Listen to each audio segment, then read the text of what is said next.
Welcome back.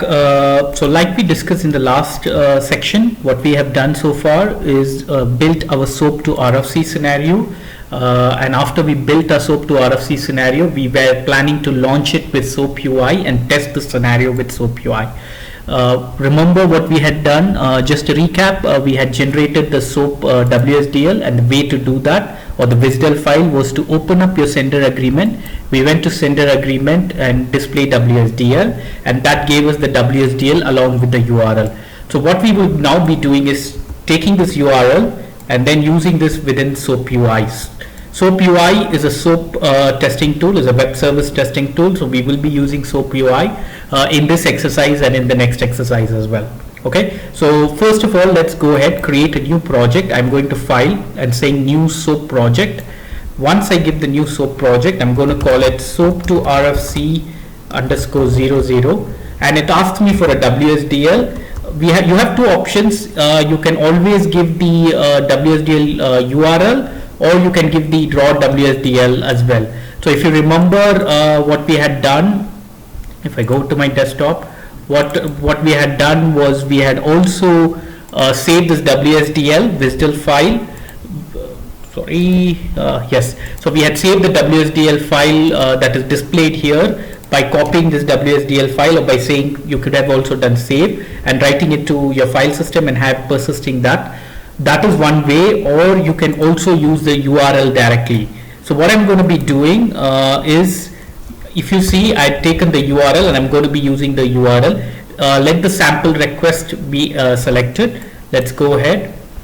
It's going to ask me for my username because it's now going to connect to PI and download the request structure and the response structure, basically download the WSDL. So I'm going to give my username and password.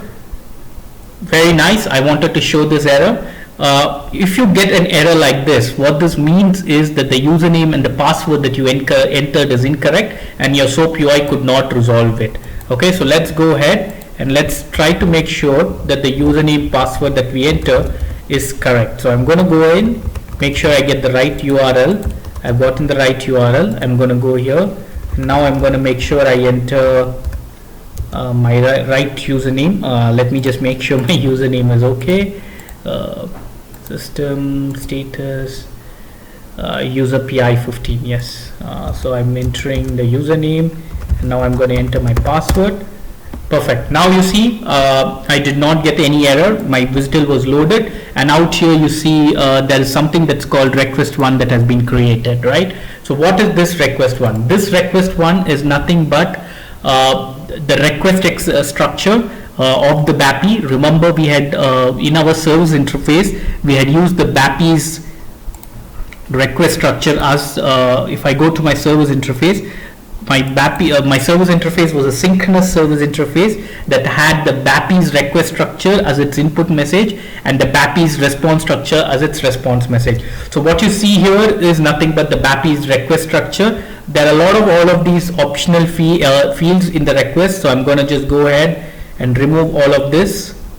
Okay, let's just go ahead and quickly, yeah, I'm removing all these optional elements. The only field that is mandatory is the username field. Okay, so now what is this RFC going to do? It's going to connect to my ECC environment and check if this user exists or not.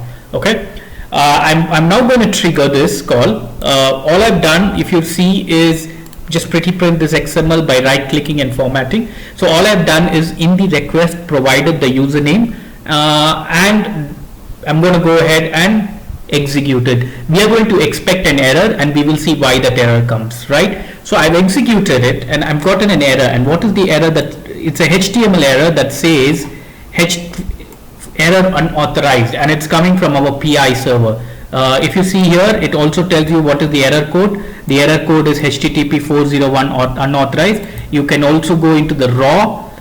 This is the XML view. You can go into the raw view and you see HTTP 401 unauthorized. And this has been returned by our PI server, and the reason is because we have not provided a username password for this request to go to. So let's go to the authentication tab. Out here, click on authentication. It says no authorization. Say add new authorization. give basic and give your PI's username and the password. Okay, so go to authorization, make sure that the authorization type is basic, give your user PI user and your PI password, and go ahead and say execute now.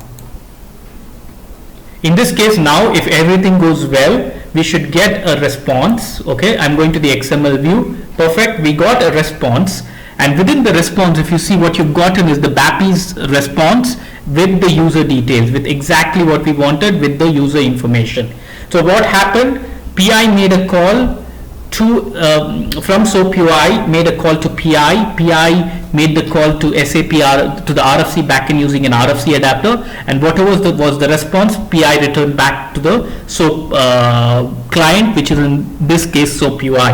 And what is the URL to which SOAP UI made the call? This is the URL. Remember, the URL that we initially had is the WSDL URL, and within the WSDL URL, SOAP UI uses this URL. Sorry, I didn't copy it right.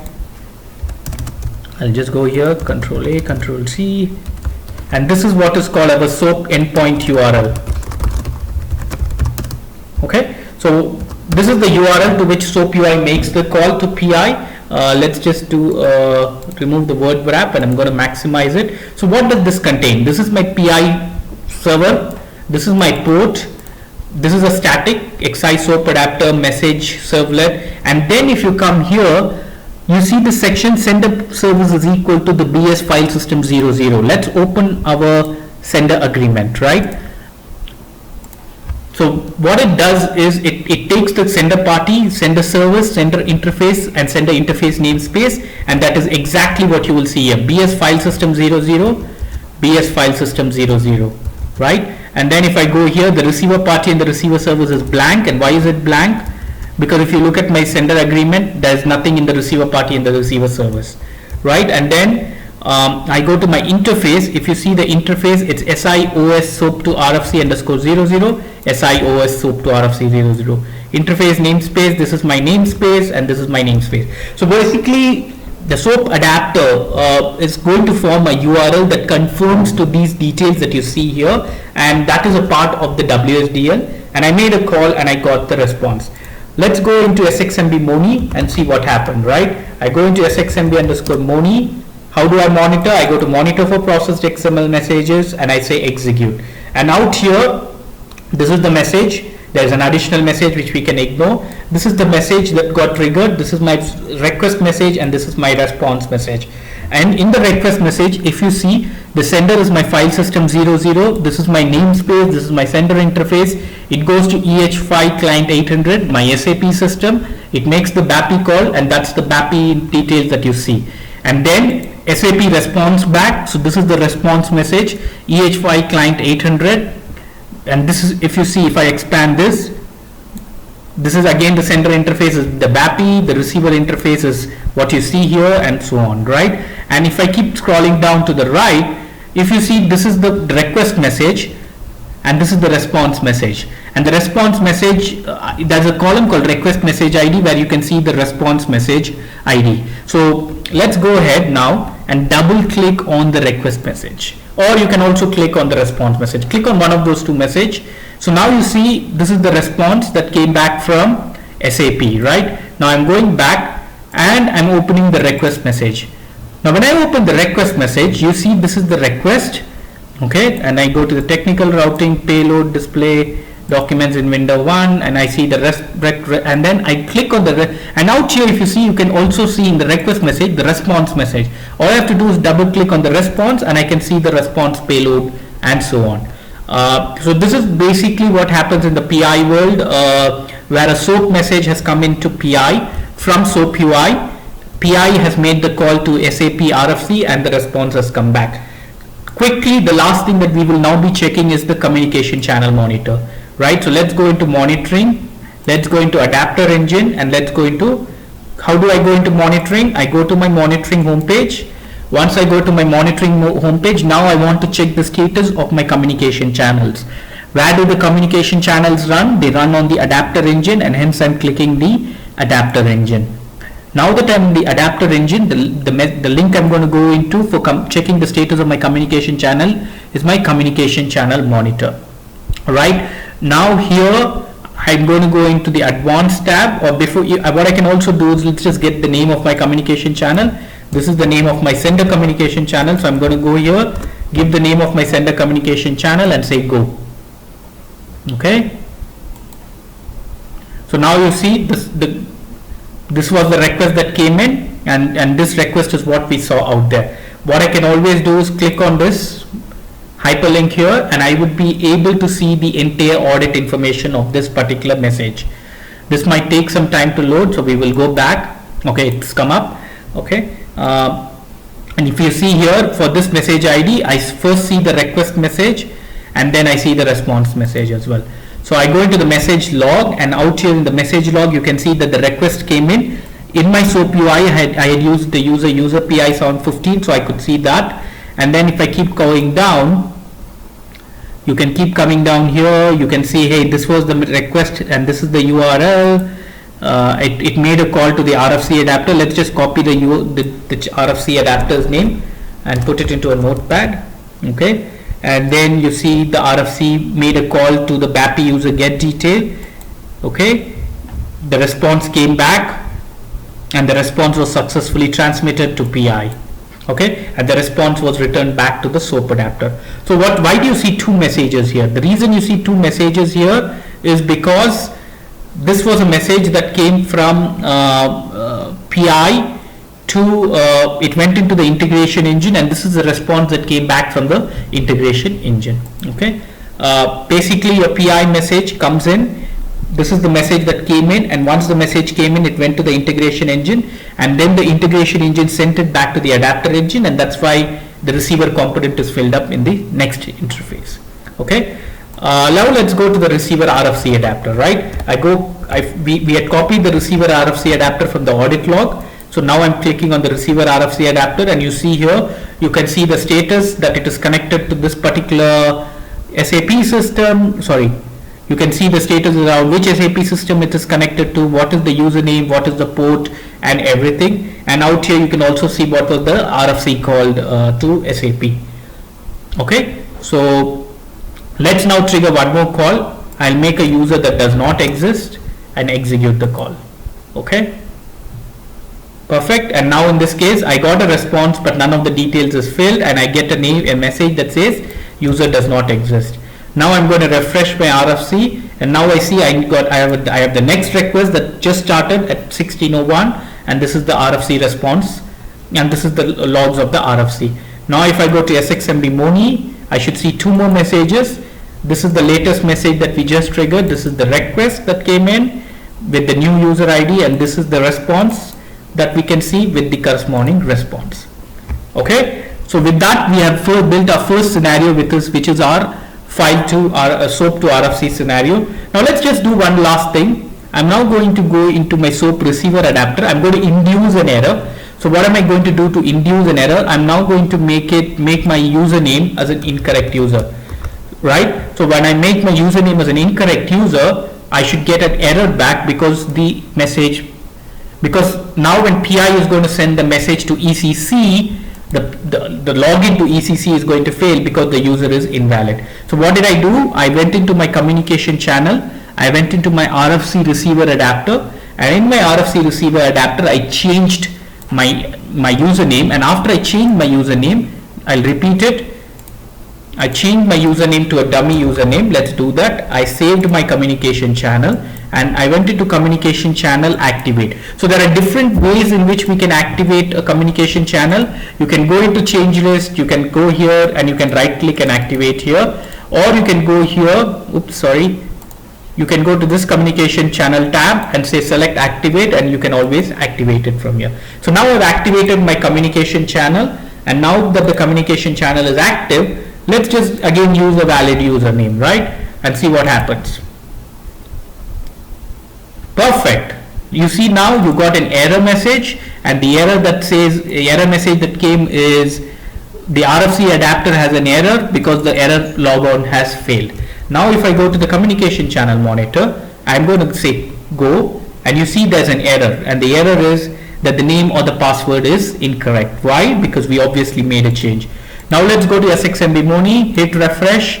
Now you see there is a red message that tells that the message has failed. This is my request message. I double click on the response message and I get the error message, RFC error logon failure. So with this you can always understand that something's gone wrong, that this is failed, so the PI message has failed, and so you go into the communication channel, you find out what's the communication channel and look at it. Okay, now what if you see this message in PI's monitoring and you wanted to use this monitoring to understand, you wanted to use this SXMB Money monitoring to understand what was the channel used, right? I obviously know the channel name, so what I'm going to do is I'm going to close all this, and let's say now I want the channel name, right? How do I get the channel name? How do I know what is the channel with which PI made the call? So now I'm going to go into my error message, make sure you are in the error message, and go to this tab out here that you see as outbound binding, right? Go to this outbound binding, and out here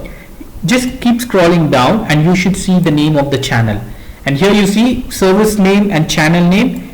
This is the name of our communication channel. So let's go ahead, copy this communication channel, and now go to the configuration and monitoring home, go to adapter engine and go to communication channel monitor, because this is where you can see the communication channel details. Enter the channel, and out here now you can see that, hey, yes, there's something wrong, the RFC adapter logon has failed. So then what do? You go here, let's say everything's closed, right? How do I locate this communication channel? I use the find option. I use this find option. I can go to communication channel. In the find option you can search for any object. I'm searching for communication channel, so I've selected this. I've given the name of the communication channel. I'm double clicking and I can open my communication channel. So I go ahead, now I revert my change. I'm going to put a valid user and I'm going to save my username, and then I'm going to go to communication channel and I'm going to activate my channel. And I've activated the channel, and now that my activate channel is activated, I'm going to re-trigger the call. In this case, now the error should go away and we should get a valid response. Exactly, the error went away because I fixed my issue. Now I go refresh here.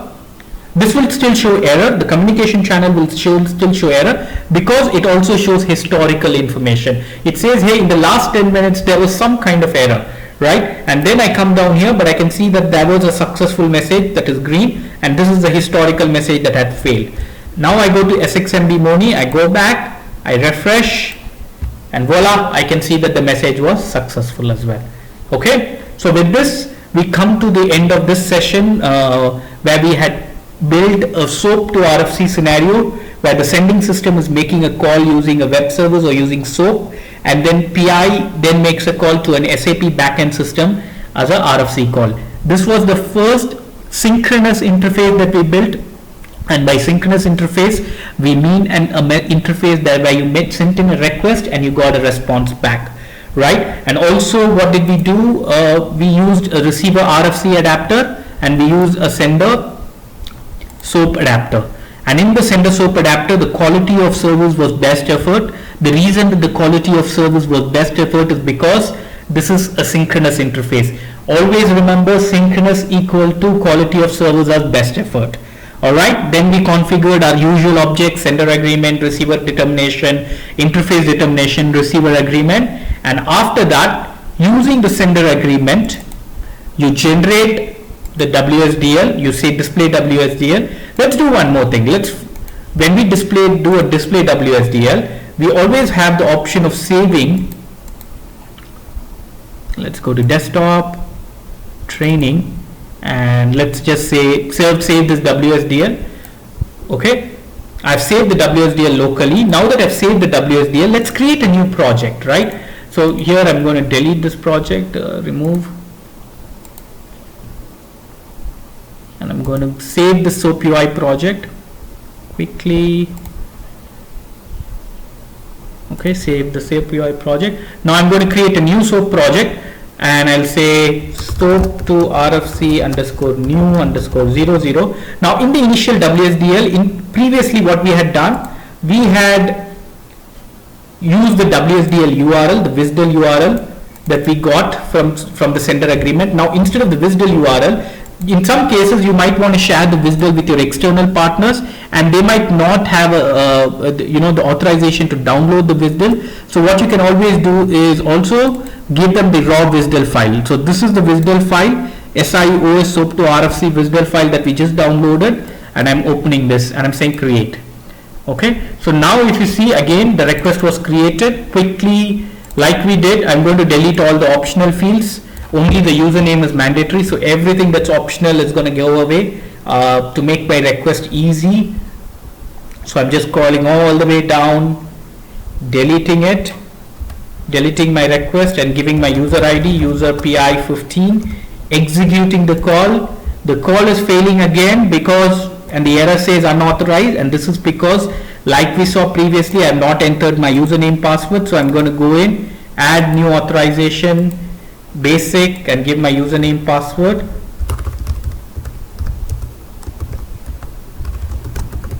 Now that I have given my username password, I am again submitting my call, and I got my response back. Let's go ahead and save the SOAP project as well. I say Control S. It's going to ask me for the name of the project. I give the name of the project and I'm done. Okay, with this we come to the end of this exercise. What we've done also was downloaded the WSDL locally and built a SOAP to RFC scenario. In the next session we will be looking at a HTTP to RFC scenario, HTTP to SOAP scenario, and I shall see you there soon. Bye bye.